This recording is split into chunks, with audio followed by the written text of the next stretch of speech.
اللہ کے نبی علیہ الصلاۃ والسلام کی سیرت طیبہ سے ایک واقعہ مجھے بار بار ذہن میں آ رہا ہے۔ جانتے ہیں اللہ کے نبی نے تبوک کی لڑائی کے لیے 950 کلومیٹر کا سفر کر کے آگے جا کر وہ لڑائی لڑنے کا ارادہ کیا تھا۔ حالات اس قدر گمبھیر تھے، اس قدر شدید تھے، اس قدر خطرناک تھے کہ مسلمانوں کے پاس کھانے کے لیے کچھ نہیں تھا۔ ایک ایک سواری کے اوپر 7 لوگوں باری باری وہ سفر کرتے ہوتے تھے۔ میرے نبی خود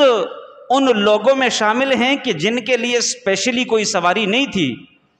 انہی مجاہدین کی صف میں کھڑے ہیں جو کہ 7 8 لوگ ایک ہی سواری پر سفر کر رہے ہیں۔ پھل پک چکے تھے، گرمی انتہائی شدت کی پڑ رہی تھی، اور دشمن بھی انتہائی مکار تھا۔ اس وقت کا سپر پاور جس کو روم کہا جاتا ہے، ان سے لڑائی لڑنے گئے تھے، اور محض اللہ کے نبی علیہ الصلاۃ والسلام کو یہ پتہ چلا تھا کہ ان لوگوں کے ارادے ہیں مدینہ منورہ کے اوپر حملہ کرنے کے۔ میرے نبی نے 950 کلومیٹر سفر کر کے وہاں جا کر ان کی ناکہ بندی کی، اور اپنے ماننے والوں کو، ہمیں اور آپ کو، ہم ہی ماننے والے ہیں، ایک درس دیا ہے۔ عسکریت کے چپٹر میں، باب میں ایک اضافہ کیا ہے کہ اگر آپ اپنے سرحدات کو محفوظ رکھنا چاہتے ہیں تو بھلے 950 کلومیٹر سفر کرنا پڑے، کریں، کوئی مسئلہ نہیں۔ اگر آپ کو مشکلات سے دوچار ہونا پڑے، کوئی ایشو نہیں۔ اپنے پیٹ کے اوپر پتھر باندھنے پڑے، کوئی ایشو نہیں، لیکن کبھی بھی اپنے دفاع کے اوپر کمپرومائز نہ کریں۔ آج ہم مسلمانوں کی جو کیفیت بنی ہے، صرف اور صرف اس وجہ سے، جیسے میرے نبی علیہ الصلاۃ والسلام نے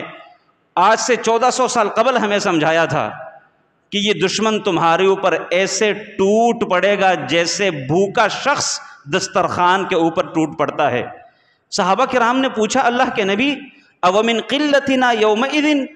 اللہ کے نبی ہماری تعداد کم ہوگی، ہمارے پاس افرادی قوت نہیں ہوگی، ہمارے پاس وسائل نہیں ہوں گے، ہم لڑائی لڑ نہ سکنے والے ہوں گے، ہم ٹیکنالوجی کے باب اور چپٹر میں پیچھے ہوں گے، کیا یہ وجہ ہوگی؟ اللہ کے نبی علیہ الصلاۃ والسلام نے فرمایا کہ نہیں، بلکہ اس وقت تو تمہاری تعداد اس قدر زیادہ ہوگی کہ سوچ بھی نہیں سکیں گے، لیکن تمہاری کیفیت یہ ہوگی جیسے سیلابی ریلا آتا ہے اور اس کے اوپر جھاگ ہوتی ہے، اس قدر کثیر تعداد میں تم لوگ ہوں گے، لیکن ایک ہی لہر آتے ساتھ ہی جھاگ سارے کا سارا ختم ہو جاتا ہے۔ اور اللہ کے نبی علیہ الصلاۃ والسلام نے ساتھ میں وہ ریزن بیان فرمائی، وہ وجہ بیان فرمائی کہ تمہاری یہ کیفیت کیوں ہوگی، حبکم الدنیا وکراہیتکم الموت، تمہارے دلوں میں دنیا کی محبت جھاگ گھسے گی،